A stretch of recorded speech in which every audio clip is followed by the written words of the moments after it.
All right. Wait, hang on. I'm coming. I'm coming. Okay, there we go. There we go. All right. All's right with the world ish. Tonight there's something different. Tonight there's gonna be um it's not so much a lesson as it is just me talking to you straight. So yeah, let's let's give this a shot. I hope you're doing well. I hope you're okay. I hope your weekend was good. And um yeah, I'm doing fine. Thanks for asking. Could be better, could be worse, but doing okay. All right, we're going to get started in like 10 seconds, however long it takes me to click the buttons to switch us over to the. There we go. Look at that. Off we go.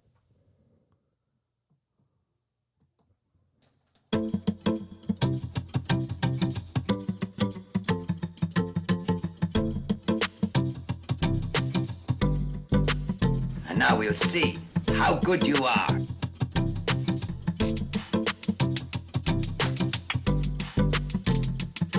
No matter what anybody tells you, words and ideas can change the world.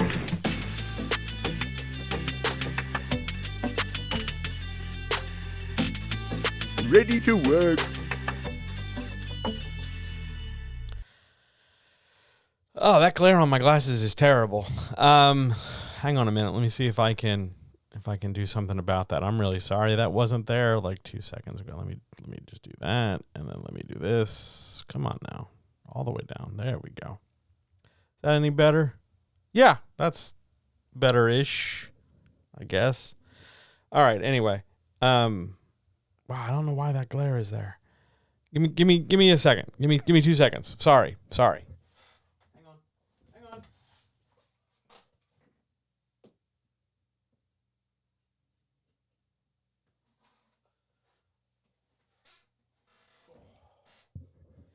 That's better. All right. So let's talk tonight. There's no real lesson. There's no real like, hey, let's learn how to do a thing because originally we were going to talk about tropes and cliches. And if you got the newsletter today, which by the way, if you don't get the newsletter and you want to get the newsletter, just go to johnhelpsyouwritbetter.com/newsletter and little box will pop up, type your email address and you're good to go. I know we were supposed to talk about tropes and cliches, and I had a graphic and I had all this stuff sorted out, but something happened over the weekend, and it really like got under my skin in a big way, like a big way, and now I want to spend some time tonight talking about it because, well, it sucks. It sucks, and it's a problem, and I'm seeing it everywhere, and other people I know are seeing it everywhere, and I'd be a fool. I'd be an absolute fool to think that one person, one guy, one microphone on the internet can do anything to sort of stop this, I'm just one person. But if I can use any part of this platform, if I can use any part of this to speak to you and get you out there, whomever you might be, get you to change how it is you're doing whatever you're doing, then so be it. And it's worth a shot because I don't know if you saw the title card, but here, the title tonight, the thing we're talking about tonight is you actually have to do the work.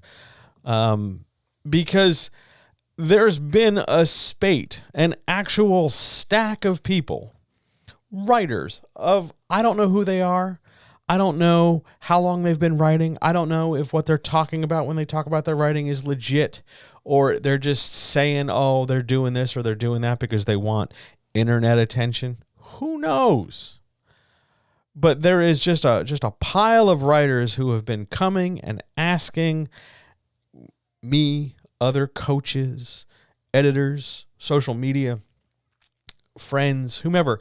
They're asking everybody they can questions, which is good. Questions are good. We like questions. But when the answer turns out to be like, you have to sit down and do the work, or, hey, check this out and it'll take you some time to do it, or, hey, here's a thing to read or a thing to watch, like you've got to put the effort in. It's met with complaints. It's met with derision. It's met with skepticism. It's met with aggressive entitlement.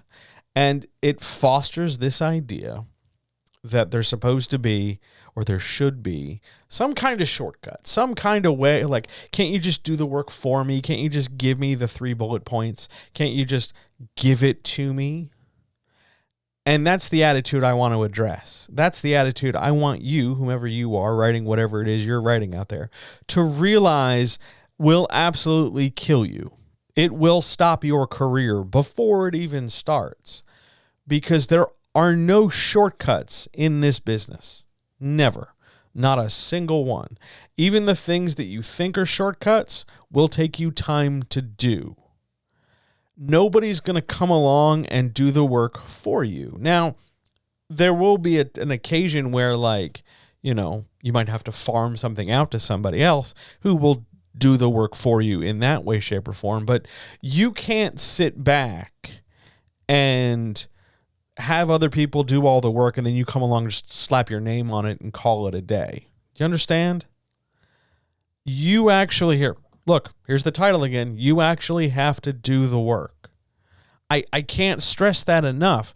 This attitude of entitlement, or this attitude of impatience, or this attitude of just disinterest is fundamentally opposed to your ability to create art and or succeed in this if you're only seeing it not as art but as a business. You have to do the work. Every single writer who's ever come to me and said, "Hey, could you, like, what's the shortcut here? What's the fast way to do this? Could you just explain it to me real quick? How would you do this?" They've never, and I've been doing this how long? Decades? Never succeeded. Never ever. You have to put the work in. You have to sit down and figure out what it is you want to do, and then figure out what the steps are, and then do those steps, because they're not going to happen without your investment of time, effort, and material. You're the one who wants the thing done. Go do it.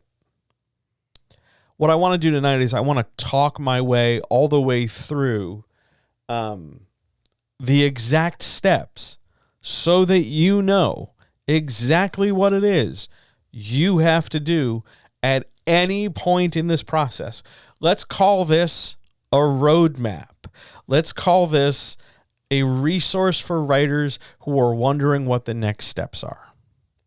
Now, I'm not going to walk you all the way through every inch of everything, because one, that would mean the stream's like several hours long, and two, a lot of that's going to be tailored to what it is you're writing specifically, and there's no possible way I can address everybody universally if I'm stopping every 2 seconds to try and cover as many bases as possible. So we're going to have to agree that when I talk about writing, which I'm going to do shortly, you're going to have to plug in your own, like, hey, this is what I'm writing versus, hey, this is what that person's writing. Okay? Does that make sense? Is that fair? Because what I really want to do here tonight, other than stress to you over and over and over that you actually have to do the work, is that there's a tangible benefit to you not being lazy or being, excessively hurried or impatient or just plain stupid. And there's a real benefit to it, because you can fly through your first book. You could farm it out to 10 million peons. You could wrangle it up. You could just clone a book and slap your label on it and call it a day and drop ship it out there with all the other tech bros who are really looking to rise and grind. You absolutely could. But then when you have to do it again and again and again and again, in order to create that career, in order to create enough income so that you can do the things you want to do, like, I don't know, pay a mortgage, you're going to run smack first or head first into a wall where you're actually going to have to show up and do the work. Any writer, and I'm using air quotes on purpose, but any writer who is looking for the shortcut, who is looking for the fast track magic bullet, who is looking for the quickest way to go from A to B and is disinterested when the answer from A to B is sit down and write, they're never going to make it. And I'm not saying this in some sort of like childish playground, like I dare you to prove me wrong sort of way. I'm just telling you. I'm at a point in my life where I can just flat out tell you that's not the attitude, that's not the focus, that's not the plan that's going to help you succeed. It wasn't before, it's not now, and it won't be later. You're just never going to get anywhere. You're going to be sitting there trolling the internet, dicking around on social media, wondering why it never took off for you, feeling really bitter, and resentful of the people who managed to get their shit in gear. But there you are, just looking around for answers and getting really angry at people when they tell you that you have to sit down and work. So let me tell you this as kindly and as gently and as compassionately as possible. You have to sit down and work. There's no real other way to do that. And if this sounds like you don't want to do it, if this seems like too much work, go do something else. Give up. Go do something else. Go find a different hobby. Go get into something else with a lower overhead. Go get into something that's a lot easier. It's fine. We're not going to miss you. You're not going to be anything more than a, hey, remember that person who came and tried and left? Like, it's fine. You can do what you want. You can go elsewhere. You can do the things you want to do. That's totally fine. But please stop looking for shortcuts. It's irritating. It's pointless because there aren't any. And that's why I've got this roadmap coming. That's why we're going to talk literally from beginning to end. All the things you're going to need. I don't know how long this is going to take you. I might talk about a thing and you might have it done already. I might mention it and it might take you an hour. It might take somebody else a month. It might take somebody else a year. And that's all fine. A lot of these people who are looking for the magic bullet are not really interested in the magic bullet so much as they're looking for a way to stop being angry or frustrated with themselves that what they're doing is taking too long. Now, too long is really flexible because it's too long compared to what or whom. Because this isn't a race. This isn't, like a weird competition, like all of a sudden I'm better than you because I was done faster than you. This isn't like a hot dog eating contest or a thing in school where whoever gets done first gets to pick the nice toy from the carpet. Like, it takes as long as it takes. It's okay. Really, it's going to take as long as it takes. Some people are going to be done sooner in some parts. Some people it's going to take longer in other parts. The end result is what matters, not so much the course or the length of the route it took to get there. A lot of people take these shortcut seeking opportunities, let's put it that way, to make sure everybody knows what they're trying to do, get some attention, get some validation, get some praise, and they just want the end result. And they're tired of how they feel about not having the end result, whether that's just dissatisfied or frustrated or impatient or whatever. So anything like this, anything where they can sit down and just have somebody like, quickly tell me everything I need to know about how to do this and then just practically do it for me. No, it almost always leads to failure. You're going to have to do these things. If you want somebody else to do it for you, you are sorely mistaken and you are absolutely looking in the wrong place for success. Show up and do the work. Let's go talk about what that work is, though. First, I want to say hi to chat. Hi, everybody in chat. How are you? I hope you're doing okay. I didn't mean to ignore you. I've just been talking here into the camera, but it's really good to see you. I hope you guys are doing okay. I'm good. I'm tired. It's been a long day, but here we are, and we're talking about some stuff. So first and foremost, hi. First and foremost, let's be really, really clear. Writing. I don't care what genre it is. I don't care what tense you're writing in. I don't care what person or point of view you're writing in. I don't care if you got 1 point of view, 2 points of view, 10 points. I could give a shit right now. Just plain doesn't matter. What does matter is how you're approaching this work, because the first step, the first thing you need is you need a really firm handle on what your story is versus what your story isn't. Now, I know that sounds very abstract, so allow me to make it very, very clear for you. If you say, hey, I'm writing a fantasy romance novel, be very clear about what it is. It's a fantasy romance novel. And then take the extra steps to go learn what is more or less expected in a fantasy romance novel so that you can deliver some of it and so that you can subvert other parts of it and so you can skip the parts you don't like. Maybe you're writing a detective novel where you don't want a hetero relationship. Maybe you're writing a fantasy quest novel where you don't want there to be like a lag somewhere between the first obstacle and the second obstacle. Maybe you're writing a romance novel that has, more than 2 people in the primary relationship. You've got to learn what box you're going to be working inside and then what expectations the reader has, so that you can go with them, so that you can avoid them, so that you can challenge them and subvert them and tailor it to your own liking. If you're about to ask, hey, John, where do I learn exactly what goes into the particular box?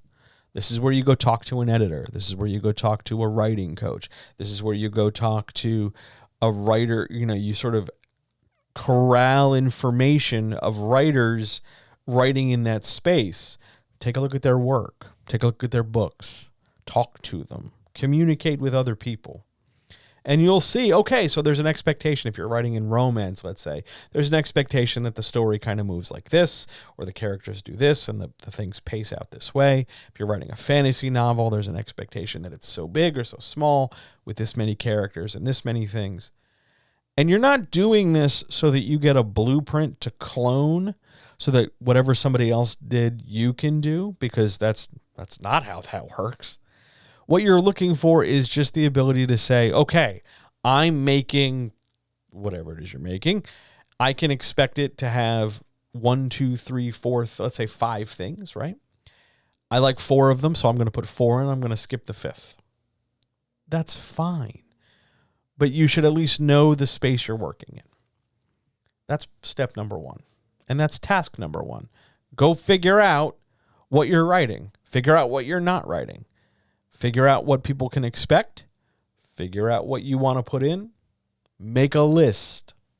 Whether that's a steno pad or a legal pad or a note on your phone or, make a list somewhere, okay? Not hard. How long should this take you? I don't know. Anywhere from a couple minutes to a couple weeks. Again, big range of time because it takes time to make decisions. And remember, writing is the act of making decisions. Writing is not the act of racing along to the conclusion or racing along to the success or hurrying up and just getting paid. There are loads of better activities you can do. Some of them are even legal that can speed you right along to the paycheck you're after, or the fame you want, or the attention from mommy and daddy that you're looking for. But for now, for this, we just have step 1, figure out what you're writing. Let's go on to step 2, because once you've done this, we can move on. Here's step 2. Step 2 is very straightforward. Step 2 is the simple matter of, what kind of story is this? So now we know with a box. Now we know the space we're working in. It's a romance novel. It's a fantasy novel. It's a Western. It's a sci-fi story. It's urban fantasy. It's a memoir. Who knows what? It's a thing. Okay. What details can we use? Let's drill down and give it more space. Give it more details. Give it more stuff. Okay. So we're going to tell a fantasy story about 2 unsuspecting people who get sucked into a massive, kingdom-wide conspiracy. Okay. Maybe it's an urban fantasy story about how a bunch of kids who otherwise wouldn't get along have to defend their block from aliens. Maybe it's the story of a nigh immortal time traveler who hangs out with young girls and travels all across the universe having wacky adventures. Maybe it's the story of a guy in his talking car. Maybe it's the story of big giant robots who fall out of space, and then Marky Mark, Saul's Funky Bunch, has to come and help them for some reason. You got to figure out what your story is, and you got to figure out how to drill down and come up with these ideas. If you're having trouble sorting your ideas from what is versus what isn't, 2 pieces of advice for you. Number 1, do whatever makes you happiest. What do you want to read? If you were the consumer, if you were looking for your ideal book, what would you want to read? Go in that direction. Second piece of advice. Do not... hang on, where's my note? Do not aim for what you think the market wants, or what will sell, or what publishers want, or what agents, pimps want, or any shit like that. Because while there is a transactional element to what we're writing and what we're making and what we're doing, that transaction is somewhat constrained by the fact that we still have to make art. We're not making t-shirts. We're not making little scratch pads or something. We're producing a piece of art that's going to move people. They don't mass produce the Mona Lisa they do now, but they don't mass produce paintings at the time. They paint it, they stick it on a wall, people come from all around and appreciate it because it moves them.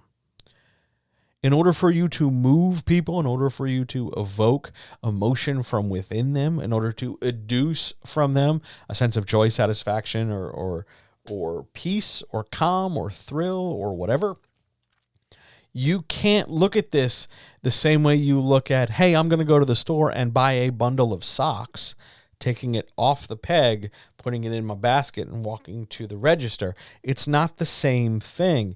And when you treat writing as though it is just a bag of socks we're buying at the store, you are cheapening literally anything that anybody is currently doing, as well as anything people will do in the future, as well as those books in the past written by people who actually gave a shit.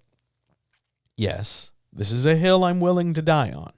When you promote the hyper-transactional, hyper-capitalist nature of writing and publishing, you are shitting, just spraying it out the backside, all over every piece of art, and any time anybody has ever said, this story affected my life. Because you're turning it into a product. You're turning it into a, give me money for this thing, as opposed to, this story has meaning to me. This story affected me. This story changed me and inspired me to go do whatever it is the story inspired you to do. Don't cheapen it. Don't be shitty like that. Instead, focus entirely on the idea that you're making art and that it has the potential to affect people. Not rushing, not, oh my God, I got to get to this hill quickly before everybody, takes all the good parking spaces. Just get on this hill and hold it, because you're making art and you actually have to do all the work. There's no way around that. You can't, make art and not do the work. Yeah, sure. I guess you could go have one of those the very popular AI things generate some imagery. You could have it. I mean, somebody told me today for $49 a month, I think it is, you can have AI produce your sales copy. Yeah, I mean, you can, but at what point do we want to cede that much control and that much ability out of our hands? Again, we're making art. When we bring the business into it and we smash the business against the art as though the art is secondary to it, we're no different than the people who, poach eBay auctions or, jack up the price on Amazon of a PlayStation 5 just because they can. Like that's shitty human behavior. Do we really want to perpetuate shitty human behavior? You're okay with that? That doesn't really speak very highly of you, let alone what you're writing. But to take us back on point, you got to figure out what you want to write, and you got to start coming up with an idea. Specifically, we know the boundary of the box we're staying in: urban fantasy, fiction, memoir, biography, autobiography, made up creative nonfiction, whatever the hell it is. But now it's time to drill down. How long will this take? Who knows? Minutes, hours, weeks, months, years? Again, there's no need to rush. This just needs to happen. So what is your story? What is it? Oh, it's a story of a princess who has to, rise up and rally her kingdom and fight off the yoke of tyranny from her angry family members. Cool. Great. That's enough. You don't need to, we'll get further down the road and we'll add more detail to it. But at this point, it's step 2 of our process. You just need to be able to point out what your story is. It doesn't need to be a pitch. Doesn't even need to be a polished pitch. Doesn't even need to be a whole paragraph. Could just be a sentence. It's a story about 2 kids who discover time travel. Fine. Great. You just need to come up with this and be able to express it. This should, if you're doing it right, feel exciting because you're making something. Ooh, this is fun. It's okay to have fun. It's okay to enjoy this. But that's what we're doing, right? That's the whole point of this task, which means, I hate to keep pressing this button, but you actually have to do the work. Nobody's going to think of your idea for you. Nobody's going to tell you, hey, here's how you have an idea, because that's weird. And out of all as I sit here and I think about it, out of all the things humans have taught me, how to eat with silverware, how to communicate, how to sit, how to tie my shoes, how to drive a car, how to go to the theater, how to use my hands, all that stuff. Nobody ever sat down and was like, okay, John, today we're going to teach you how to have an idea. If you're out there listening to this, watching this, and a human being, I don't care if it was a parent, a grandparent, a nanny, an au pair, a teacher, a priest, whatever. If they ever sat down with you and was like, okay, today we're going to teach you how to have an idea, please let me know. Just really, seriously, come tell me what that lesson was like. Because I can't remember having it. And I have ideas all the goddamn time. Some of them are even okay. Some are not, but that's a different story for a different day. But you need to be able, in step 2, to sort your idea out. This is what my idea is, loosely. No pressure. You cannot get this wrong. You understand that, right? You cannot get this wrong. You can't mess this up. Again, this is why we're not talking about it in terms of like the transactional business nature of it. Because that's irrelevant right now. You've just got an idea. Ideas are free. You can't copyright them. They just sort of exist as brain chemicals and electricity. Like they're just abstract things. They don't have form yet. Just they're words spoken aloud or thoughts kept to yourself in your brain. Like that's all they are, So don't overthink it. Just come up with something. Take your time. We can get more detailed later on it, and we're going to when we get to the later steps. But for now, your next thing, sit down and come up with your idea. Okay? On we go to part 3. Here in part 3, we're going to start making a really clear distinction. So this is going to require a little bit of thought. This is going to require a little bit of work. Okay? Part 3, I need you, and I want you, but I need you to sit down and figure out who you're writing for and what you're going to say. Now, what does that mean? Because that sounds very abstract, John. Here's what I mean. Who are you writing for? Think for a second about the person who would be buying this book. Again, we're not talking transactional. I don't need you to know. I don't need you to come up and say, oh, they're Colleen. They're, a once divorced mother of 3 who's working 2 jobs just trying to make ends meet. She bowls on the weekends and she's really desperate to try the new sangria down at the bar. Like, I don't need you to come up with like a customer dossier. I need you to think about, hey, I'm writing a fantasy story that will appeal to people who like fantasy stories. And ideally, I need you to get more specific than that. I'm writing a military science fiction story that appeals to people who understand like military hard sci-fi. Or I'm writing a detective story for people who don't like detective stories. Or I'm writing a romance novel for people really tired of hetero representation. Come up with an idea in your head of the person who's buying your book. We don't need their name. We don't need to know their dietary habits. We don't need to know the last time they got laid. We don't need to know what color pants they like to wear. We just need to know, like, who they are and what they do. It's not, hang on a second. Sorry. It's not that hard. How long is it going to take? Well, a couple minutes, maybe. It shouldn't take very long, because you don't need to get very specific. It can be as simple as I'm writing a fantasy novel for women who don't normally like fantasy novels. I'm writing a vampire horror story for people who don't read a lot of horror. I'm writing let me think of one. I'm writing a big giant quest story for people who love sword fights. Just think of it. A couple minutes, maybe an hour. It doesn't need to be a lot, right? Like, we don't need this to be a big giant thing. We just need it so that we know who we're talking to. Because when you get stuck in the later steps, because fun fact, some of the later steps involve writing, you got to know who you're going to picture in your head, because that's who you're writing to. But we'll get there. We're not there yet. But so far, all we've done is start to take the totally abstract, the completely like, I have no idea, and slowly start to narrow down to what the idea is. And now, who the idea is for. Who's the best fit for this thing?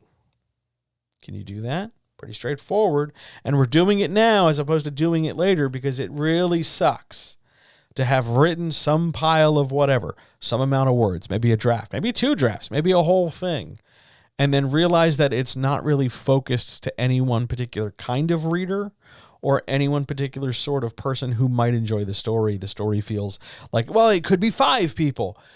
That's not good. I mean, yes, it's great that multiple people can like your story, but you're now trying to write for 5 people rather than just 1. When 1 person can get it and 4 people can also get it, but they don't need to all be catered to. Find your 1 person. Find your 1 type of reader and aim for them. If you're sitting over there in chat or you're listening to this and you're like, oh shit, I haven't done this. Stop. Take a couple minutes. Figure this out. Who are you writing for? I'm going to get a mouthful of tea. Mull it over in your head. 2 seconds. And then we'll talk about what you're writing for.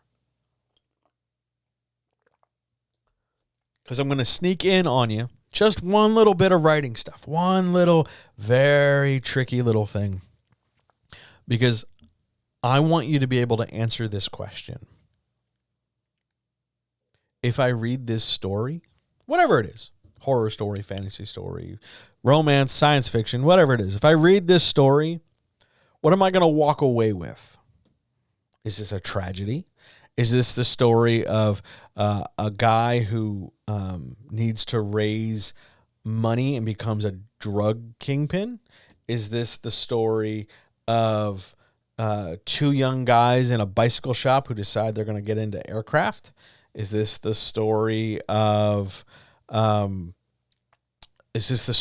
girl who cried a river and drowned the whole world? Like, what takeaway is the reader, whomever they are, remember our previous step? What takeaway is our readers going to get from this? You know, you too can kick a blonde kid in the face and win a trophy and get a girlfriend. You know, you can stand up to bullies. You can always do the right thing, like Spike Lee says. You know, what's that idea? What's that takeaway? What's that lesson? Think about it now so that you can help steer the writing, because the writing's coming, steer the writing later. If you've already done the writing and you're listening to this, stop and take 2 seconds. Figure out what it is. How long should this take you? A couple minutes? Maybe you want to think about it for an hour or two, but by and large, the act of you sorting out your thoughts should not take very long. All right? That lesson, that idea, that takeaway, that's your theme. See, I snuck that in there. And we put it in early because it's easy to figure out your theme at the onset of your story while you're writing, as opposed to having written the thing and going, hey, what's my theme? Because then you have to sort of reverse engineer it, and it's a pain in the ass. I'm trying to make this easier for you, because while there are no, shortcuts or anything, and ultimately you do end up having to actually do the work, it's important to know that sometimes if you do things in a correct order, some things get a lot easier. So that's how you come up with a theme. What's the takeaway for the reader? What should they walk away with? Not just, oh, I hope they like it, because that's a given. But that's not really a theme. That's a feeling. A theme is a lesson. A theme is an idea. A theme is a concept. Everybody, if you are trying to publish traditionally, you need one, maybe 2. If you are trying to self-publish, you need one, maybe 2.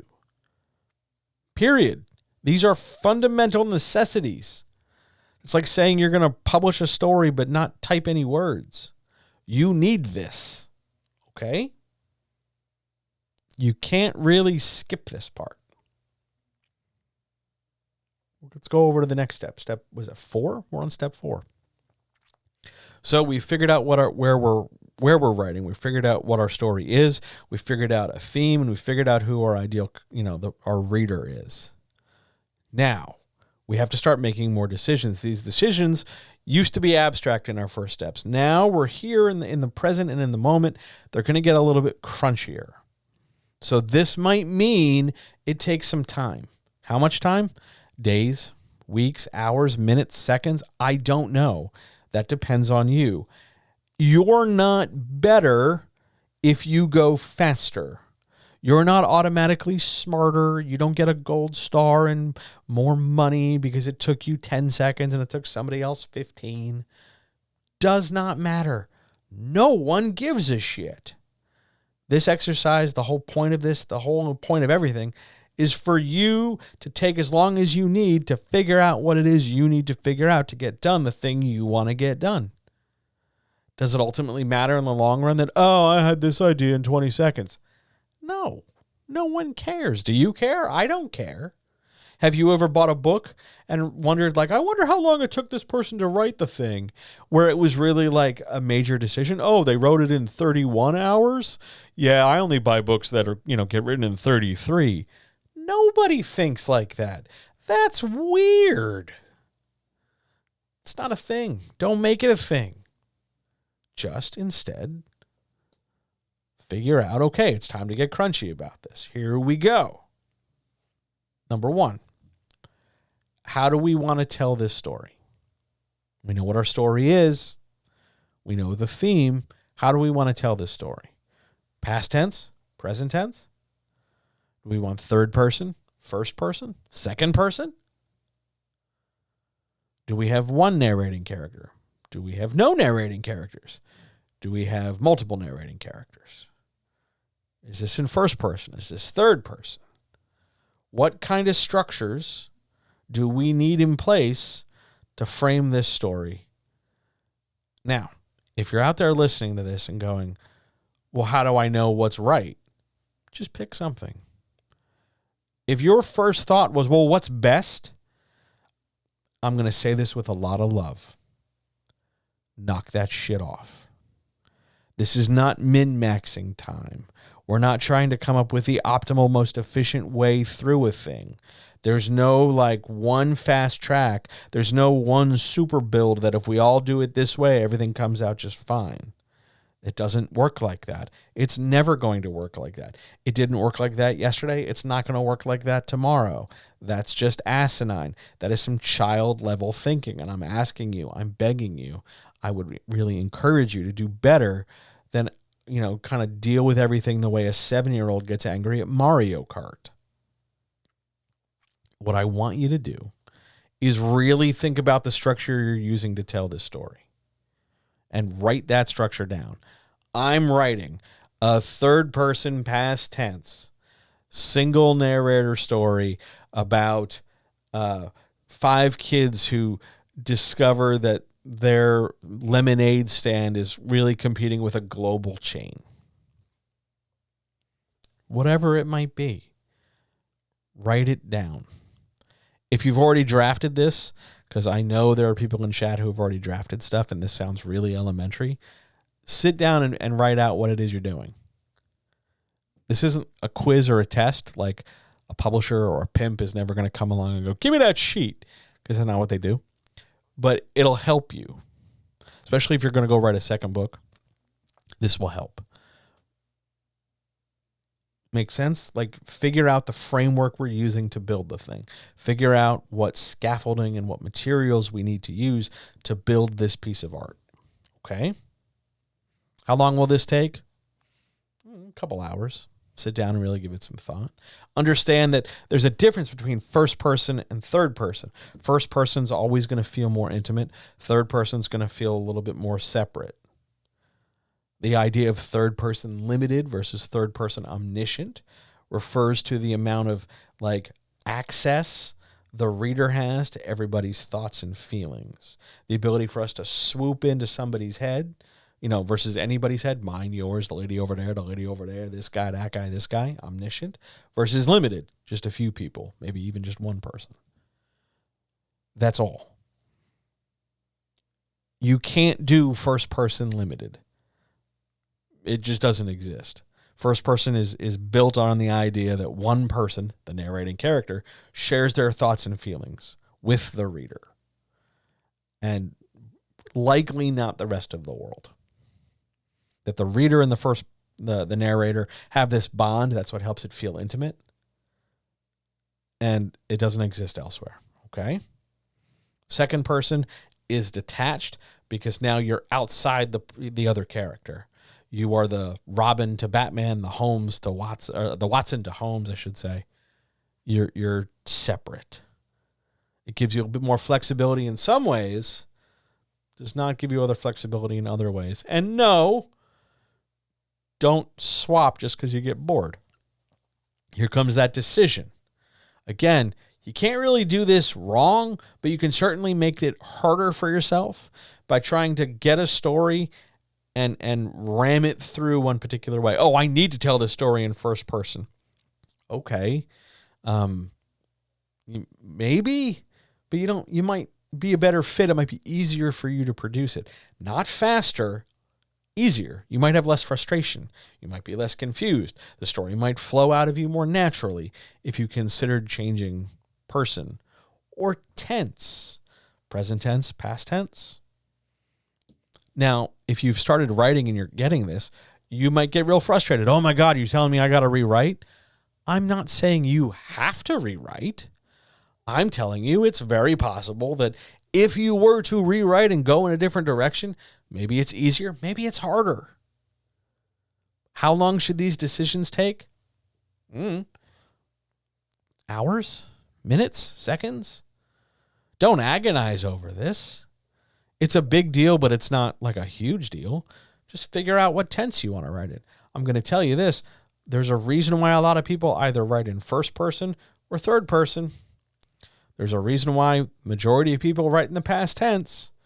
That doesn't make it bad. That doesn't make them lazy. It doesn't make them boring. It doesn't mean you're better if you decide to not do that. But there is a reason why that's the sweet spot for a lot of people and a lot of stories. You don't have to reinvent the wheel, but you do actually have to do the work. Now, earlier. Now I do. I want to take a couple seconds because I promised to do this. I do. Let me just log in here real quick. I do want to give you a few notes from the people in my Discord. So, here's what I'm talking. I've got it on my phone. I apologize, it's not graphical, but today's been a day. But I want to make sure you're hearing from people who have produced work or who will produce work, actual working in the field writers and creatives, so that you don't feel like I'm just lecturing you from some place of like, oh, well, you've been doing it for 20 years. Whatever. I want you to hear from people who are still, doing the thing. So here's a couple notes, mostly about the topic of like, hey, you got to put in the work. All right. I've got a couple of these. I'm going to read a couple. We'll come back and revisit this. If you're wondering about this Discord, if you're wondering what the hell it is, the minute you become a client, you get access to the Discord. The Discord is just a regularly growing vocal community of people who are like, hey, we're in this together. Here's some education. Here's some resources. Here's some complaining about terrible, dumb things. And we all get on with our day. And the goal isn't so much to spend all day staring at the internet so much as it is, hey, these are the tools I can use to go make my art. That's the Discord. All right. Let me give you, how about I give you 3? All right. I don't like writing, but in order to have written, you got to put the work in. Obvious, nice, delightful. Or how about this one? I'm a terrible procrastinator, but just because it takes me forever to get writing done doesn't mean someone else should do it for me. I know I have to do my own writing because otherwise it wouldn't be mine, and I'm not okay with that. Now here's this. Fear of having your words rejected. And there is a lot of fear that hedges a lot of bets. People get very afraid that they're going to be rejected, or they're going to fail, or they're going to be shamed, or they're going to be mocked, or they're going to lose. It's going to be bad in some way, shape, or form. And so that sort of leads them to look for the magic bullets, look for the shortcuts, get things done quickly, not give a shit about the fact that they're making art, puts all their focus in the wrong spot, that kind of thing. Fear of having your words rejected is scary. You'll never get past that fear and see how great you could be until you give it a try. Take the leap. There's over a dozen of those, I think. There's tons of these things. Because it's really fundamental to understand that the only way this is getting done, and getting done to the degree that gets you the success you keep saying you want, is if you don't take the easy way out. You're talking about wanting that success, that goal, that fame, that celebrity, that income, that recognition, that whatever. You're talking about a level of reward that only comes from doing a commensurate amount of work. Not hurried, not fast, not as quickly as possible, not blinking you know it, not sped through and half-assed. You're talking about big reward. And the only way you get big reward is to do big work. That's not me espousing a Protestant work ethic so much as talking to you just about the proportionality of things. If you want to earn this amount of money, you should do this amount of labor to get it. It's just straight. I'll even speak to you in your preferred capitalist transactional term. How's that? You want to earn this, then labor that much. The idea of work smarter, not harder, yeah, that's said to you by people who are more than happy to exploit you. It's going to take as long as it takes. You're going to get done what you want to get done. But if you really want that big reward, prepare to work, because this is art, and it's not easy, and it's not fast. There is a difference between, the 39-cent taquito I can get at a gas station checkout line and the actual taco made at a food truck made by people who, didn't just peel the skin off a rat and wrap it in a tortilla. You know what I mean? Like, good work takes time and skill and talent. And if you're afraid that you're lacking skill and talent, so you're accelerating time, you're only proving yourself correct, because the faster you rush, the more you will reveal your lack of skill or talent. If you've got the skill and talent, you'll take your time because you'll know your skill and talent will carry you forward no matter the amount of time. Let's see, where did we leave off? We started figuring out what person we're writing in. We started figuring out what tense we're writing in. Okay. Here's a fork in the road. I'm going to get another mouthful of tea, but here's a fork in the road that you need to know. You could, right at this moment, right after these decisions, start writing. Is that a good idea? Some people it is. Is it a bad idea? For some people it is. There are no universals here. If you're really just champing at the bit, can't wait to start writing, this is the point where you start writing. However, hang on. I'm going to tell you, if you wait just a little bit longer, it's going to get easier. Just stick with me a few more prep steps, and then we'll get to work, okay? Just hold up. We figured out our tense. We figured out our focus. We figured out our scope. Okay, we know what our story is. Now, how long should this take? It's a couple decisions. You could probably make all these decisions in one day if you really sat down. So that doesn't sound that difficult, right? Why are we racing? The hard work hasn't really started yet. We're getting there. Pretty much next, in fact. Because here's what I want you to do.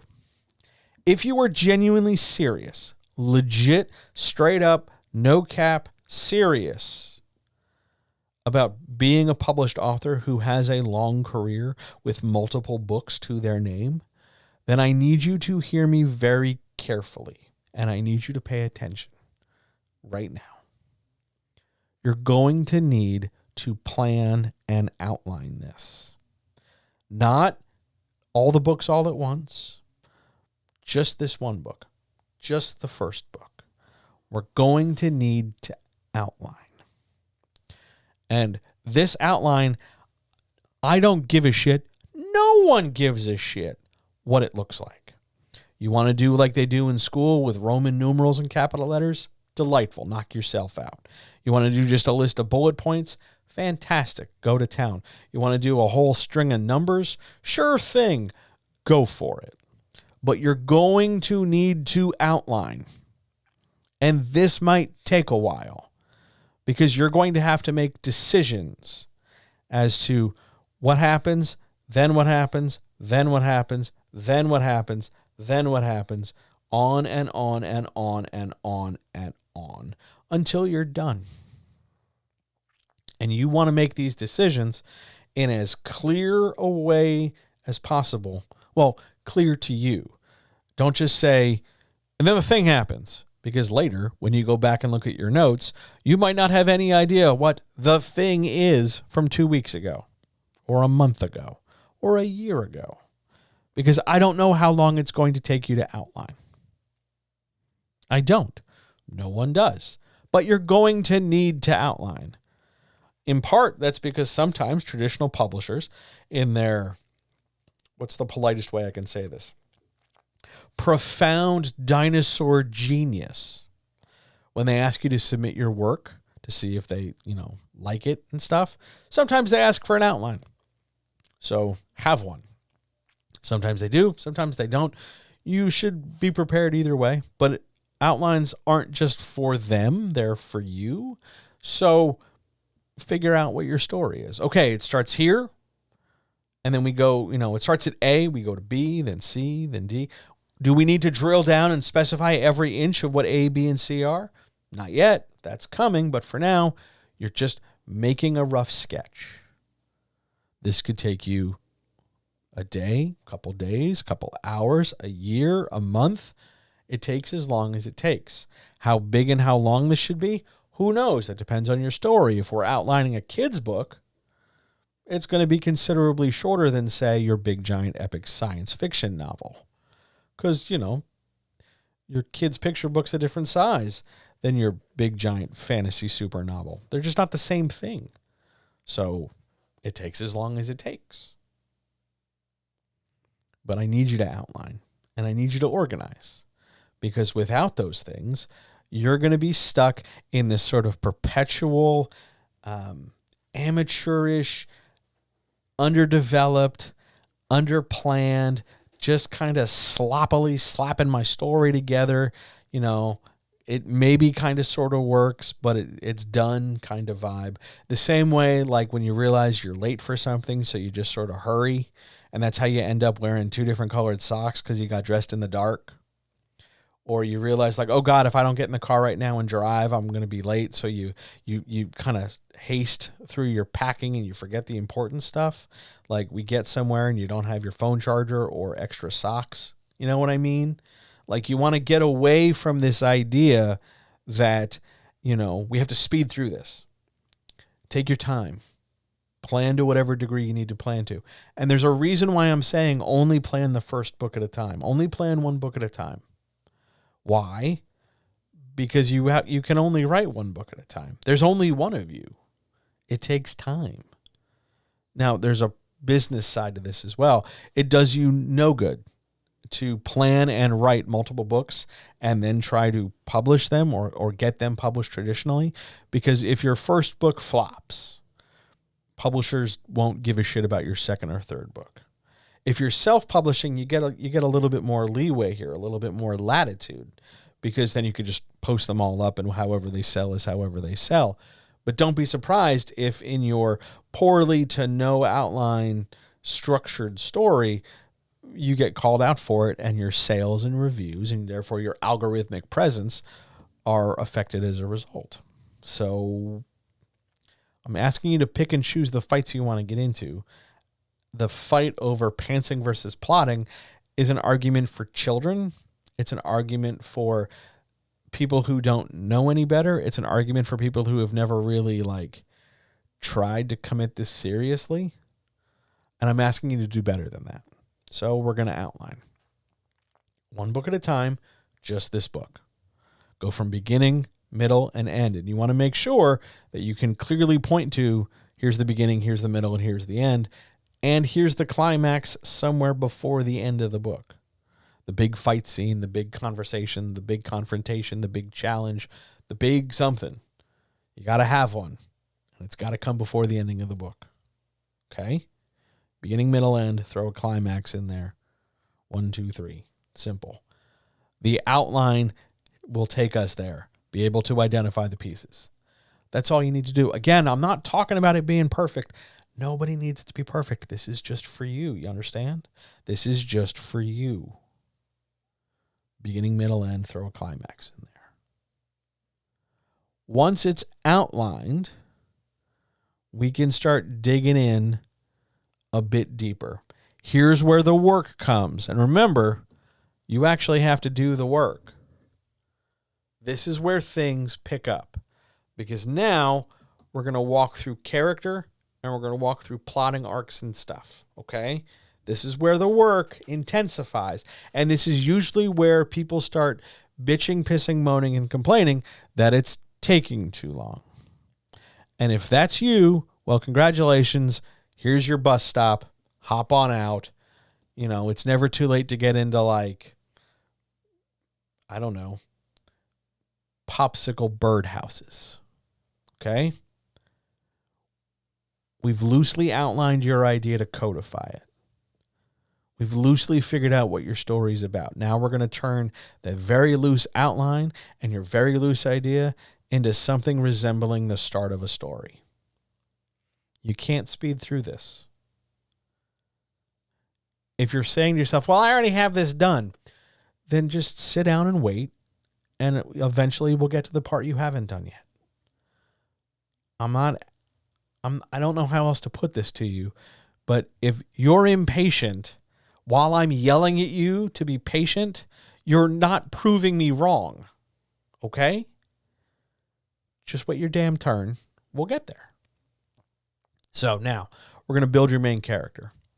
Here's how you build a main character effectively. Will this be a simplified version of what I normally teach elsewhere? Yeah, totally. Why? Because that's not this conversation. But here's the things you need. Your main character, whomever they might be, however they identify, however they appear, or whatever they're made of, whatever. Here's what they need. They need some kind of fundamental question or challenge that they're trying to resolve. Will I ever be accepted by people? Will I survive Tuesday? Will I ever graduate high school? Will I ever grow up and be a real boy? Will I ever rebuild my lost kingdom? They've got to have some kind of challenge or conflict or issue. Something that's always going to drive everything they're doing, no matter what it is they find themselves doing. They need that. They need a set of skills, the ability to do stuff. How many skills? I don't know. It depends on the story. Probably more than 2, probably less than 30. Okay? They need a set of skills that they can use or not use over the course of the story. Should they be perfect at all these skills? No, because that's boring as shit. Are you perfect at everything you do? Then why would you say your character has to be? They don't. You've got characters. You just give them some skills. Some things they do well, some things they do less well, some things they suck at, just like real life. If you craft a character this way, your reader, I don't care who they are, but remember the reader from like step 3? Your reader is going to go, wow, this is really relatable. I get it. Because you're not giving them a line of horse shit. You're not floating them along on some kind of weird, like hyper good, hyper perfect line. Like you're just some kind of like tween who's finally discovered cheat codes. And now you can just make everything either catch on fire or be invincible because that's fun for you, but it's not necessarily fun for everybody else. And I'm trying to get you not to be a selfish piece of shit when you make your art. So a breadth of skills, please. Some things you're good at, some things you're less good at, some things they're terrible at. Some number, more than 2, less than 20 or 30. Okay. A nice dozen's a good thing. Do all of these skills have to show up? No, some do. It helps. But it's okay. It's okay if some of the stuff you write in your outline and in your prep never makes its way into a book. It's okay. You don't only have to prep up to the point where the book is functional. You can over prep. No one's going to be mad at you. You won't have messed it up. In fact, it'll be easier for later. But craft what you need to craft, okay? Skills. A conflict or a challenge or a thing, okay? Hopefully the skills allow them to try and resolve their conflict. The two things should work together, all right? Next thing you need. Some kind of reason or obstacle or fear that has prevented them from accomplishing their goal already. Because if you have a guy who's like, hey, I want to rebuild my kingdom, and I have these skills to do so, the question your reader's going to ask is, well, why didn't you do it already? Other than, because if I did it already, there wouldn't be a story, you need an answer for that question. So what's the obstacle? What's the thing keeping the character from succeeding? Is it a fear of success? Is it they lack the magic helmet? Is it they're afraid of disappointing people? They're afraid of failing. They're running out of time. I don't know. They've got to have some kind of obstacle. They're dying of cancer and their brother-in-law is a DEA agent. I don't know. Something. What you want to do in this case is find the relationship between all these character elements. Because in these character elements, you are planting the seed for your character within your story, whatever your story is. So if you're telling the story of a multidimensional, a multidimensional baseball game, and you're bringing in players from all different species on like the Bad News Bears, but in like the multiverse kind of a thing, the things that are preventing your hitters from hitting and your fielders from fielding and your pitcher from pitching are skills that come up in the course of the game to create tension and drama, but they're also character elements that you can focus on in the story. I'm asking you to make these decisions now rather than when we're writing sentences and paragraphs in a draft so that you can stay on topic, because the more prep we do now, the easier it's going to be later. And I want this to be easier for you because it's already plenty hard. And remember, You actually have to do the work. No shortcut, no magic bullet, no fast track to the success you want. You actually have to show up and do the work. And for the love of Cinnamon Toast Crunch, complaining about it on the internet is kind of pointless, because if you go into a writer space and you complain about how hard writing is, what exactly are you expecting to get? We all know how tough it is. What do you want? What's your point? Just chew on that a hot second, would you? I'm going to go back and read some more comments from the Discord because they're important.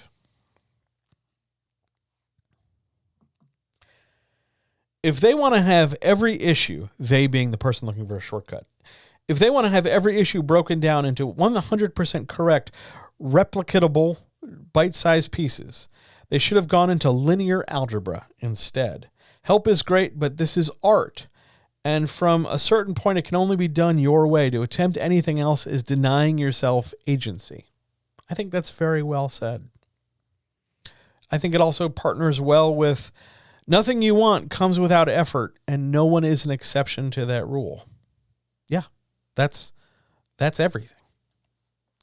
You have to know when it's okay to ask for help. And I got to tell you, if at any point as I'm talking through this, you're like, hey, can I get some help? Yeah, I'm literally, my whole job is to sit here and help you. It's in the name of the business. John helps you write better. I help. It's what I do. So ask for help. It's okay. It's not the end of the world. Just ask for help. It doesn't mean you failed. It doesn't mean you're bad or wrong or not very good. It just means you need some help. Whether we're working on our multiverse baseball story, or whether we're writing an Amish romance novel, or whether we're telling the story of goldfish with psychic powers, or who knows what. It's okay to ask for help. When we last left off, we were talking about outlining and building our character. I've only talked about our primary character, our protagonist. Why? Because if we're in first person, that's generally going to also be our narrating character. And if we're in third person, that's probably the character the reader's going to be following over the course of the story. To develop other people to that degree isn't necessarily a waste, but it's a great way to stall out and distract yourself from actually getting anything done. Will you need to develop other characters? Yes. Do they need to be developed to the same degree as your protagonist? No. How long should this take? Minutes, days, months, years, weeks, centuries. Who knows? It takes as long as it takes. How many skills? More than 2, less than 20. How many problems, challenges, conflicts, troubles, or obstacles? 1, maybe 2. This doesn't get better just because you add more. I want you to understand this isn't like, hey, it feels good to do this once. It'll feel better to do it 10 times. This isn't like that. All right? 1's plenty. 2 is often overkill. Just 1's fine. Okay?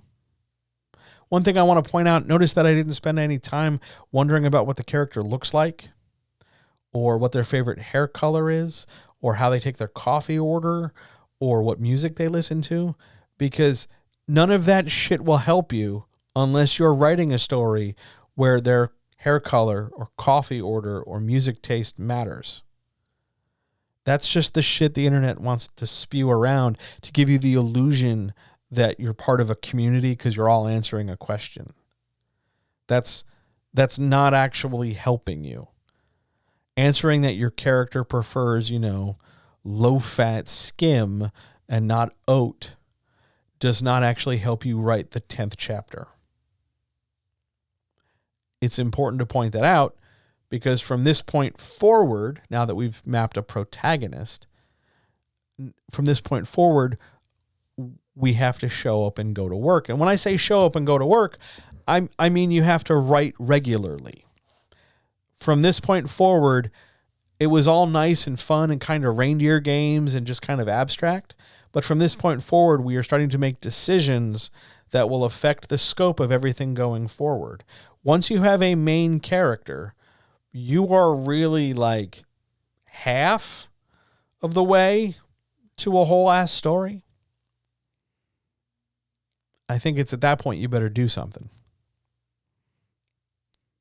As my grandparents would say, it's time to shit or get off the pot. Here's your thing. What do you want to do?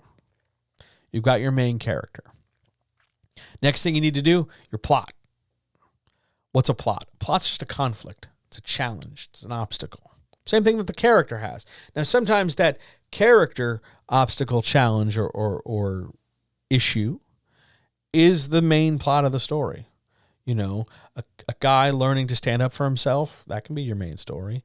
The lady learning to love again after a loss, totally character and plot right there.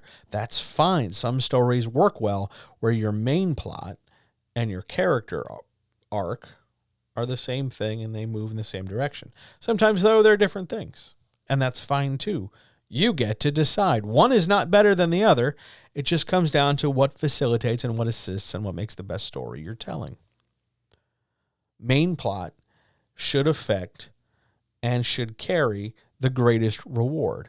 Oh my God, we have to get off this island before the dinosaurs eat us. That's a main plot. It has the biggest amount of danger. It affects the most number of people in the most serious way. Because, you know, they'll get eaten by giant dinosaurs. Or we have to save Gotham from this bomb. Okay, that's pretty big because no one wants to get blown up this week. What's your plot? This is a point where some people get real freaked out because all of a sudden now we've got plot, and we're going to have plot in a second. We've got character, and we've got kind of a real loose outline. That sounds like it's work. It sounds like it's writing. Yeah, this is the job. We're not in the fucking around business.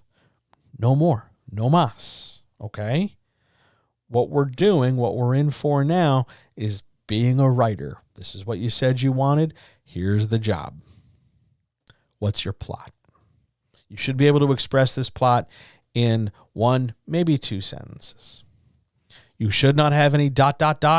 You shouldn't have any sort of long trails. You should just be able to state your plot. 2 guys have to walk from their idyllic paradise all the way to the worst part of the world to drop jewelry in a volcano. A convenience store clerk who isn't even supposed to be there today just has to make it through the whole day. Somebody's really tired of these snakes on this plane. There's your plot. Make sense?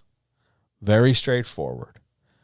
The reason why you want to be able to boil it down to a sentence is not only so that later you can pitch it, but it's also so that you can keep it in mind.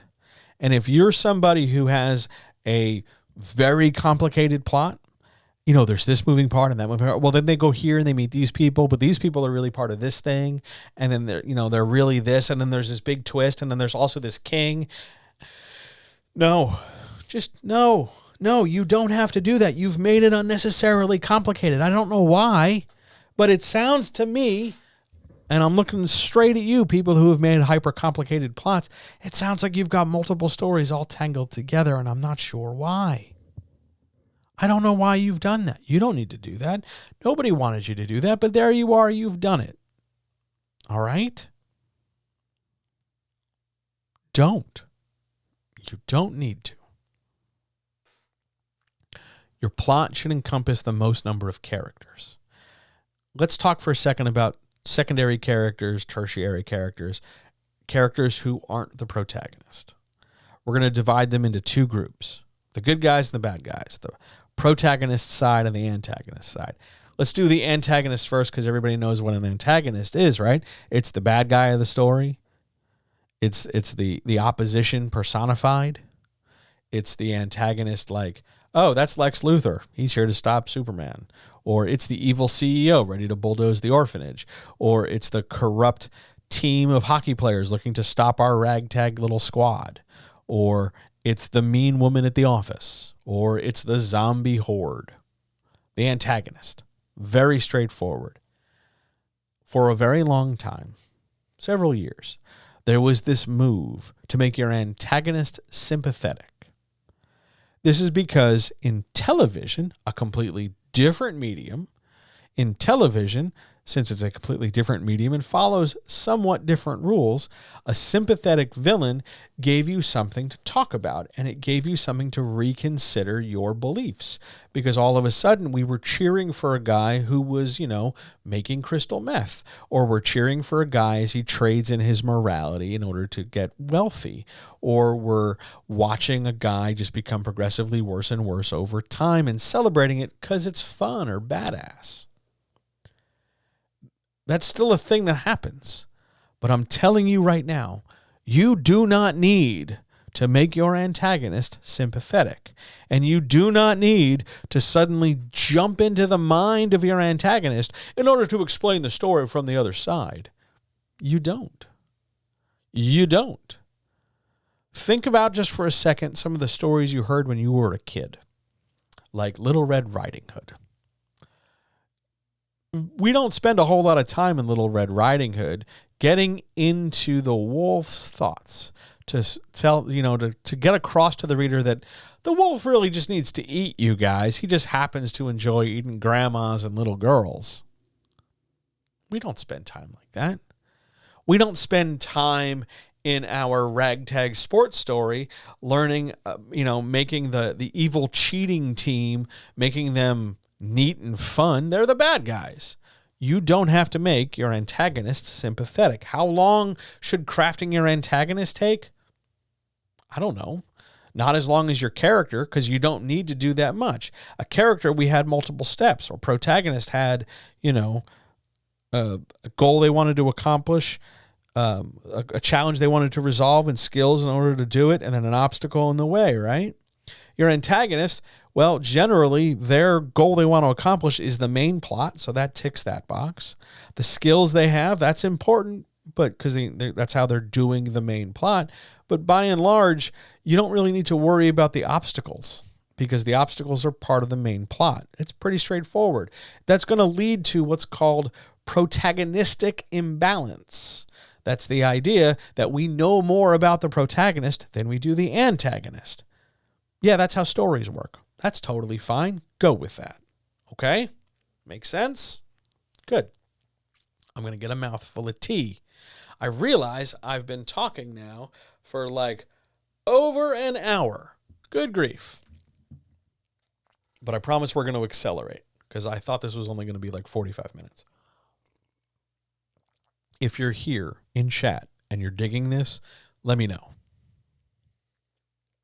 If not, because I have no idea how many people are here. The counter I have, does not match the number I'm seeing here. Doesn't match the number I'm seeing there. But if you're digging it, thanks. Welcome. It's good to see you. As I spill tea all over my shirt. Oh, well, hell with it. On we go. So we've got our protagonist, we've got our antagonist, we've got a loose plot. Secondary and tertiary characters are the characters who sort of orbit these other characters. There are sidekicks, there are best friends, there are love interests, there are our scientists who provide our heroes equipment, there are our bosses who give the missions. There's all different kinds of stuff, right? How do we make them? Well, there's two different ways to make them. One, we make them where they have an obstacle they're trying to resolve. Like, will Robin fall in love with Starfire? That's going to happen somewhat over the course of the story, but it is not the main plot. Or they're more specific, like, here's Bob, and Bob's job is to, bag groceries, and will Bob be able to bag the groceries during the zombie apocalypse? The further away from your protagonist or your antagonist your character gets, the less development they need. Just because we don't need to spend that much time with them. Do you need to map out all the characters in advance before you write? No. Can you? Sure. Is it a requirement? No. But you can if you want. You can map the characters that are critical, like, hey, I've got, 5 point of view characters. I better map them all out. If they're a point of view character, yes, map them. If you're using third person omniscient and you could jump into anybody, I'd probably map all the people you want to jump into. And if that means you got to map them all, then hey, you got to map them all. How long should this take? I don't know. I genuinely don't know. Because maybe you have a very clear idea of who your character is, and maybe you don't. And that means you got to sit down and figure that shit out. But once you do that, once you have your plot, once you have your antagonist, once you have, some characters to populate your world, we are one step away from drafting. The next thing we have to do is build a world. And I don't know how to tell you this, but it's not very difficult to build a world. It's pretty straightforward to build a world. Here's how you do it. Where does your story take place? Think about it in the most concrete and specific terms. It takes place in a bunch of different locations in a city. Fine, great. What locations? Make a list. Everything takes place in one building. Great, fine. Are there different rooms? Yes, no, whatever. It all takes place on a starship. Fantastic. Are there different floors or decks or whatever? Great. Figure it out. Think about it on the most, what's called immediate, meaning close to the character level possible. Don't just say it takes place on Earth, because that's a horseshit answer. Drill down, get specific. Figure out where your story takes place. 1 place, 2 place, 5 place, 10 place, doesn't matter.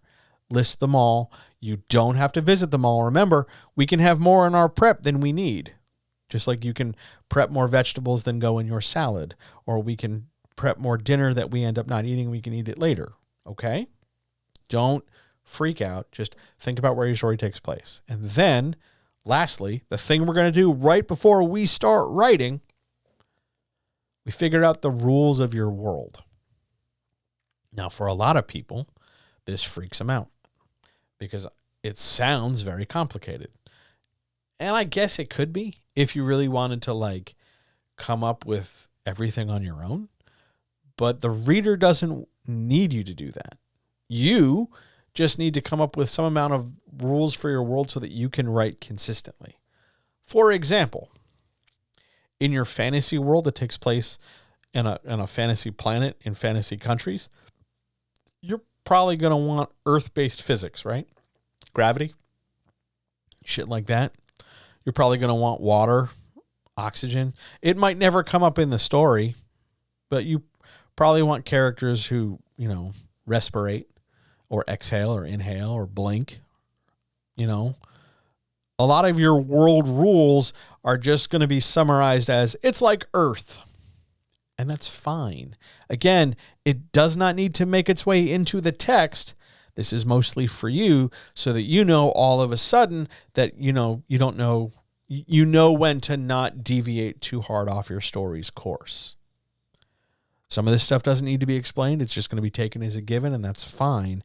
But you need to know, if you have a rule in your world, there are always haves and always have-nots, then you need to make sure that rule somewhere in the story comes across. Or if you have a rule in your world everything is determined by the aristocracy, then you need to make sure that element comes across in your story. Not necessarily said verbatim. We don't need to quote the world rule, but it does need to come across in the text, not necessarily only the dialogue. Make sense? How many rules should your world have? More than one in less than 1 million? You can have any number. How long should it take you to write these? Not very long. A lot of writers, especially new writers, tend to not have any. They tend not to think about it at this level. They tend to think, well, it just takes place at these locations, which is fine, but I'm challenging you here. Push a little bit past that. Yeah, it's still going to take place in those 10 locations. Totally fine. But if I, the reader, am a being that exists in this world, what is my world like? Is it a world where I am constantly struggling? Is it a world of excess? Is it a world where a very small percentage of people control the majority and I have to fight for scraps? Is it a world where so often I start with good intentions but things fall apart? Is it a world where there are talking cats and no one stops and thinks twice about it? Is it a world with, plants that shoot laser beams. Whatever it might be, write it down. Make sense? Because now, here, good news, we get to write. Now, I know how much you have just been dying to do this. And I'm going to tell you a few things, and you're probably not going to like this. There's no fast way to do this. And if you're wondering about the quickest way to get this done, I need you to understand and hear me. If you are wondering about the fastest way to get this done, I would prefer you not do this. I'll say that again. If you're looking for the fast way to do this, I would prefer you do something else. Because you're in the way. You are making a mockery of the people who are working very hard. You are devaluing the process. You are generally unhappy and dissatisfied. And you're fundamentally misunderstanding what it is we're here to do. We are not here to produce a thing as quickly as possible and yeet it into the face of our consumer. If we wanted to do that, we'd probably get into drop shipping things we would buy on Alibaba. Instead, here we're making art. And art takes time, and art shows care and detail, and it shows talent.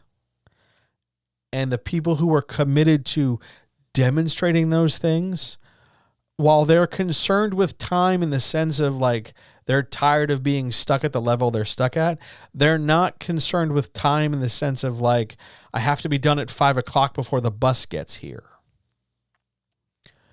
Don't look for the shortcut. What I want you to remember is that you actually have to do the work. And here we are drafting. Where do you start your story? Literally goddamn anywhere. Just because it's page 1 in your writing word processor of choice, whether that's Word, Ulysses, Scrivener, any markdown thing, notes on your phone, wherever. Just because it's page 1 doesn't mean it's page 1 in the manuscript unless that's what you want. You don't have to write the beginning first. You could write the ending first. You could write it all out of order. No one gives a shit. The end goal matters. Eventually, it'll be a book we can assemble all into one piece. But by and large, you can write it in any order. How long is this going to take you? Well, sometimes, I have fun facts. Like on average, it takes about 8 years to produce a fantasy novel's first or second draft. Or when writing a romance novel, it's not uncommon for it to take about 2 years. What are these numbers based on?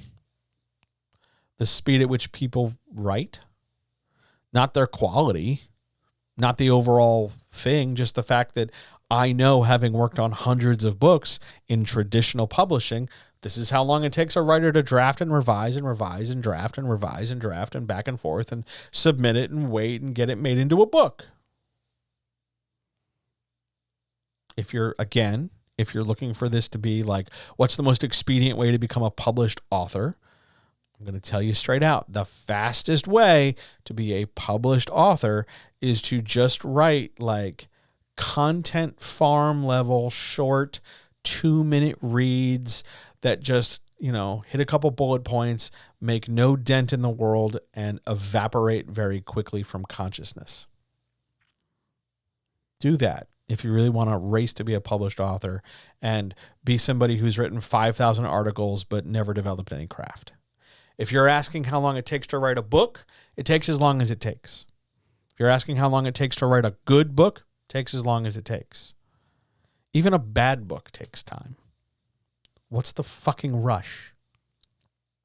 Start drafting. Start writing. Just start writing. Just start writing. Just start writing. Just start writing. You don't have to write in order.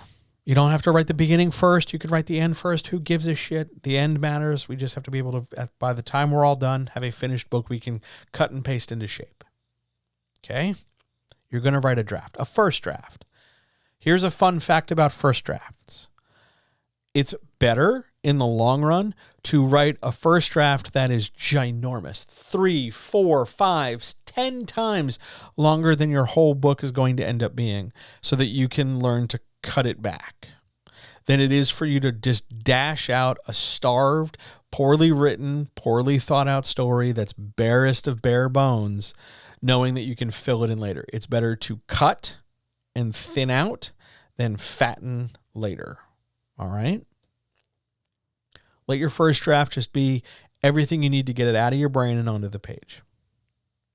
If you right now want to stop, if you in chat, hi, if you want to stop and just say, hey, you know what, I'm just going to keep writing, call it a first draft again. It's not a badge of shame.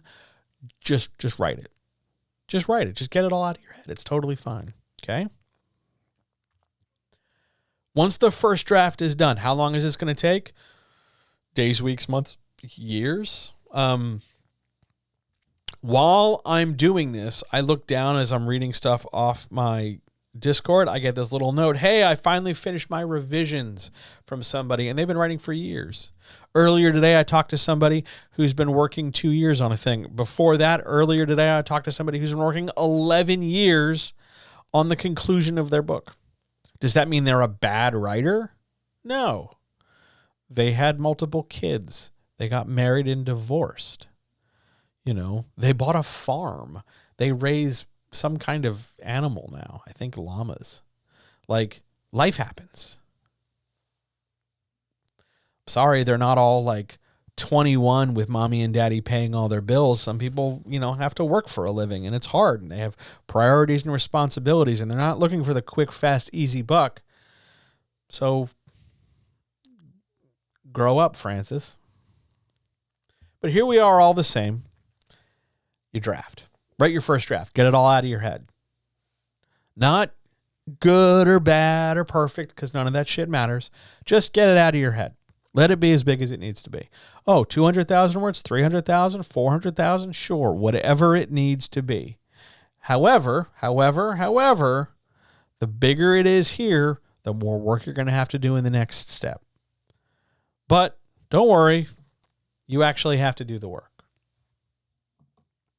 So, here we are, marching forward. We finish our first draft. We celebrate. Hooray. What else do we have? What else can we do? Well, once you're done your first draft, you stand at another crossroads. Here's where you can start and either zero in and move towards your second draft, or here's where you can start growing the social media presence you will likely need going forward, depending on how you want to publish. Now, to be fair, you're going to need social media whether you publish traditionally or self-publish. But starting here, post first draft, you can get people on board. Whether that's, hey, you know, I'm making a book. You guys want to get involved on the ride. I'm going to be transparent about my process. Or if it's just, hey, I want to get pre-orders, or anything in between, start your social media networking, interactivity, community building, whatever you want to call it. Start that earlier. And if that's the sort of thing that, you know, freaks you out, that absolutely overwhelms you, well, let me go back to my Discord here, because there's a thing I want to read you. If you hate social media and it takes you away from writing to a point where you don't want to be, consider hiring someone to do it for you, then invest your free time back in writing. Just know that if you're going to hire somebody to do the job for you, you're going to pay for it. But you got to know when to ask for help for this. You got to like, we're not just writing to write because, oh, whatever, I write, it's fun, but I have this other day job and one day I dream about being, you know, a marine biologist. No, we're in this to write. If it's your hobby, if this is just the thing you're doing to hang out, cool. I hope you dig this video, but understand that I'm not really aiming at you. I didn't know you were coming. But here, I'm assuming that you're here to be a published author. I'm assuming you're here because you want to get this done. I'm assuming you're here because you're serious about it and you're tired of the results you're getting and you're really looking to move forward and do better. That's always my assumption anytime I look and I see a number of people here watching or in chat or wherever. I assume, you're not just here because, oh, golly gee, I wonder what t-shirt John's wearing today. By the way, this is my third t-shirt change of the day. But you're here because you want your work to do better. So you could start social media right now. You could find other authors to talk to. You could celebrate the fact that you got your first draft done. You could tweet about or Instagram about or TikTok about how hard it was to write your first draft. Go ahead. It's going to feel like you're talking to a wall. That's fine. Nature of the beast. Because after a while, you're going to be talking to a wall because nobody knows who the hell you are until you start connecting the dots and meeting people. And that comes down to just using the platform. Okay? Start doing that now, making it easier for later, because there's nothing worse than having, a full book done, realize that you need a social media platform in order to attract representation to you, and then have to pause everything so that you can grow a Twitter following after your book is ready for querying. Start early, okay? In addition to that, or if you want to skip that entirely because you're going to farm it out, whatever, you need to start revising. And how do we start revising? There are two ways to revise. We can revise in what's called the manuscript first way, or we can revise in the outline first way. The names kind of tell us everything we need to know. If you're going to revise outline first, we're going to grab that outline we used way back, and you're going to make that outline more concrete. You're going to make more definite decisions. Are there any scenes I can cut? Are there any scenes I added that didn't make their way onto the outline the first time?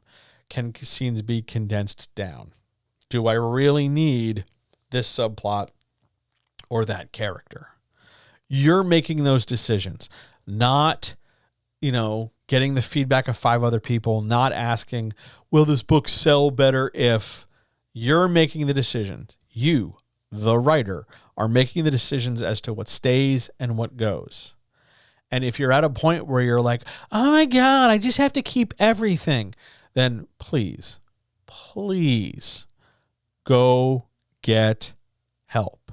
Because if you are absolutely just unable to make the decision about what gets cut from a first draft to a second draft, and you are swearing up and down and around that nothing needs to be cut, I'm going to tell you flat out right now, with a very emphatic head shake, that's not how first drafts work. There's always something to cut or trim or collapse or revise or rewrite. Those things that you love that you just can't bear to part with, those darlings, that is a sign that you are too emotionally invested in your work. And while a little bit of emotional investment is good, at times when it is time to revise, when it is time to take a step forward, when it is time to advance your craft, when it is time to get closer to publication, I need you to unplug a few of those emotional wires and look at this in terms of what can I do to get better. I love doing it this way. I love playing this game on this difficulty level. But if you're really looking to get better at playing the game, you got to step that difficulty level up, okay? And that first draft was a lot of fun. You had a really good time. Just whatever came into your brain, you put on the page. But now it's time to turn it into a book. Now we're not fucking around. So we're going to sit down and start revising. If we outline first, then we're making the outline more concrete. And then we're applying that concrete outline to the manuscript. Whatever got cut from the outline, make sure you cut it in the manuscript. Until the manuscript and the book the manuscript and the outline, I should say, dovetail and mirror each other pretty nicely.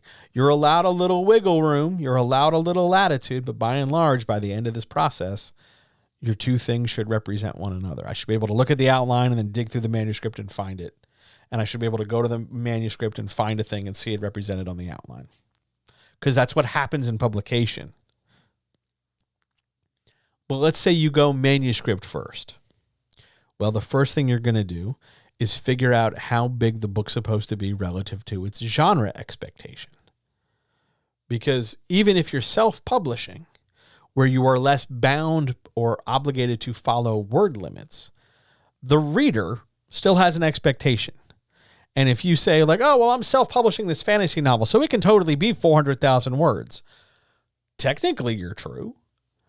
But you got to think, will the reader sit down and read 400,000 words from an author they don't know in a book they've never looked at before?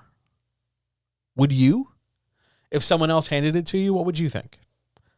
Use that criteria.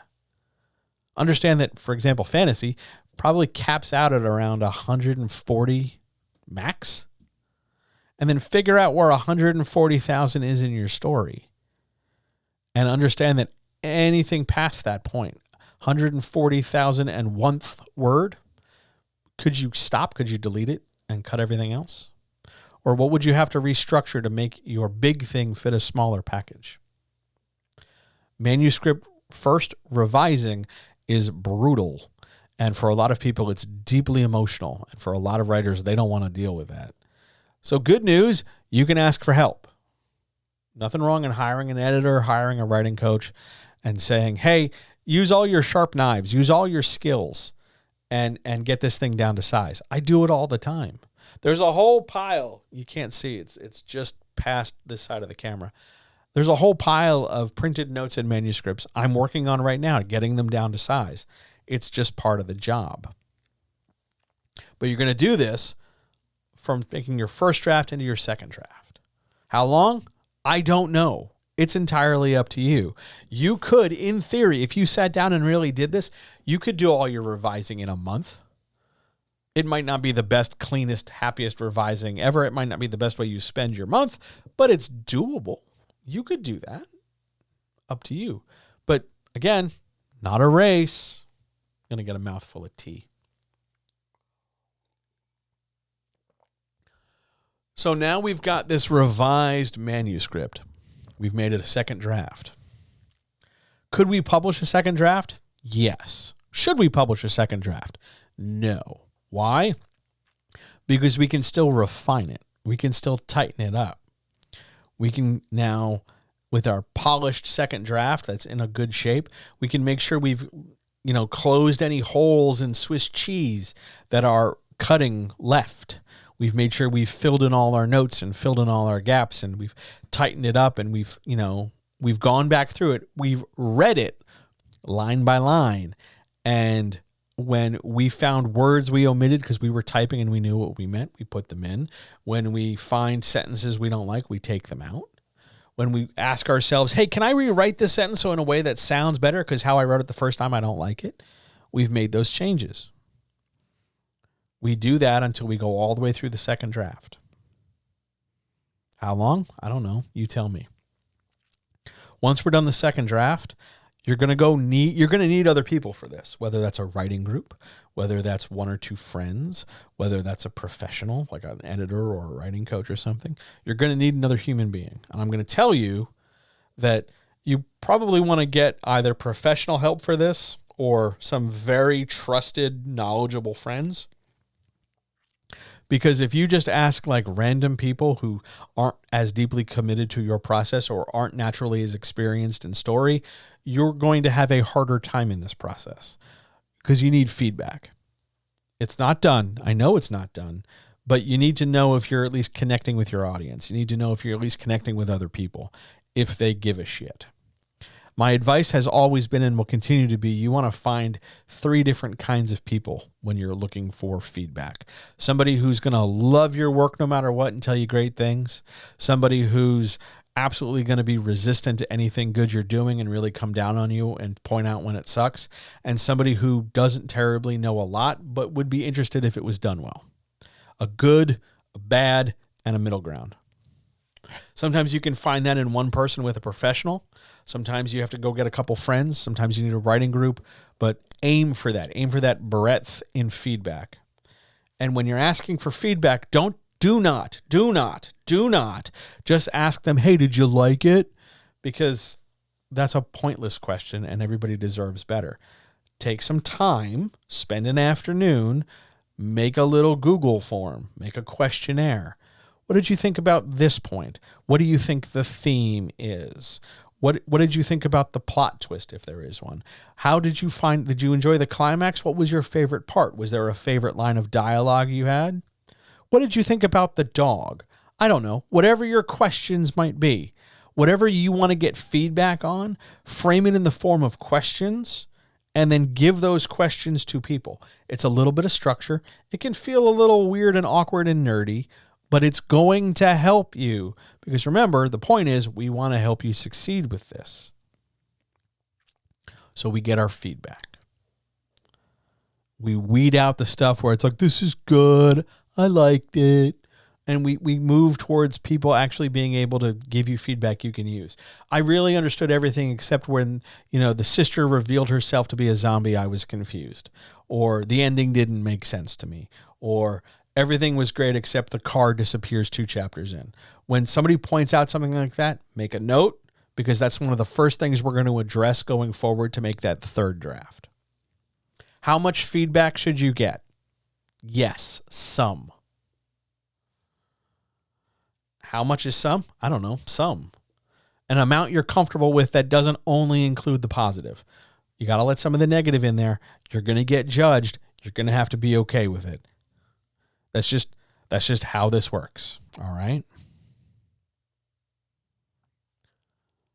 Go through all their feedback. Pick and choose what you want to do, because you don't have to do everything, even from the professionals. Pick and choose what you want, do what you want to do, and then act on it. They want to make those changes. You agree with those changes, you make them.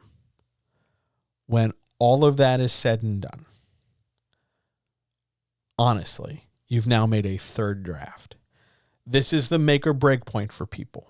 If you've made it this far, please know that you are farther ahead than 75 to 85% of everybody who's writing stories. This is the point where you can bring in a professional, an editor of some kind, to help polish the piece, polish the manuscript, make sure it's working, make sure it's sound. If you're looking for something of a lighter end polishing, something that's cosmetic but also slightly involved in terms of just the story's organization, you want to look for a copy editor. If you're looking for somebody who wants to, roll up their sleeves and get down and dirty with every single part of the story, all the dialogue, all the sentence construction, all the themes, all the arcs, all the plots, all the characters, all the everything, you're going to look for a developmental editor. Yes, developmental editing costs more than copy editing. Yes, this stuff costs money. If you're unwilling to spend the money, there's the door. Enjoy your popsicle birdhouses. You're going to have to pay for these things. You're going to have to commit to doing this. It's an investment in your art. If you were painting things, you'd spend money on brushes and paint, wouldn't you? You're writing things. Did you spend money on your software? Did you buy a keyboard? Did you buy a monitor? Did you buy a computer? Why are those things okay, but hiring a professional to help you build the best thing you could build, why is that not okay? I often liken this to there's a leak in your bathroom, so you get a plumber, or you need somebody to help repair your staircase, so you get a carpenter. You could walk on the stairs right now. You can live with a leaky sink or a toilet that's always running. You've lived with it for a while. You could keep living with it.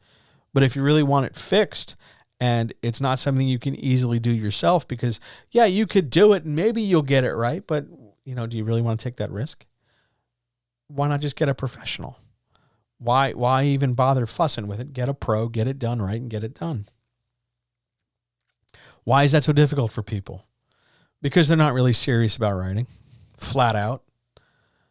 They're just not, if you were going to train for a sporting event, why wouldn't you go to a gym and a trainer? If you were trying to accomplish something significant, why wouldn't you get help? Because you're not really serious about it. Because you like the praise and adulation you get from people and the attention you get for it. But the doing of it is not what you're ever interested in. And now you've reached a point where you either have to do it or stop. And way too many people stop here. Your third draft is where you can start to publish. You could take it straight to self-publishing right now, clean, neat, and polished after a pro looks at it. And publish it, call it a day. All you need is a cover. You can go get a cover artist, pay them some amount of money, produce your cover art, or I guess do it for free if you want to take the cheap, lazy route. Get your cover on it, call it a day, slap it on the internet, done, have a nice night. But you probably want to do better than the lowest common denominator. You probably want to do better than the easy way out, right? I hope you do. So you can make somebody else read it. Get a beta reader. How many? 1, 2 is fine. You don't need 10. You don't need 50. But they're going to do pretty much what the feedback people did a step ago. Read it. And you're going to give them the same Google Doc or the same questions or the same form you gave them before. Hey, what did you think about this? What worked? What didn't? How was the plot? What was the twist? What about the dog? And see what they say. Make any changes from the feedback they give you. And then either write a query letter or self-publish it. If you're lucky, along the way, your query letter and the strength of your manuscript will get you a pimp who will take your work forward and get you signed. Or if you're just going to publish it, hooray, slap it up on the internet. You're done. You've been published. Done. Those are the steps. That's how you get published. How long does this take? I don't know. As long as it takes.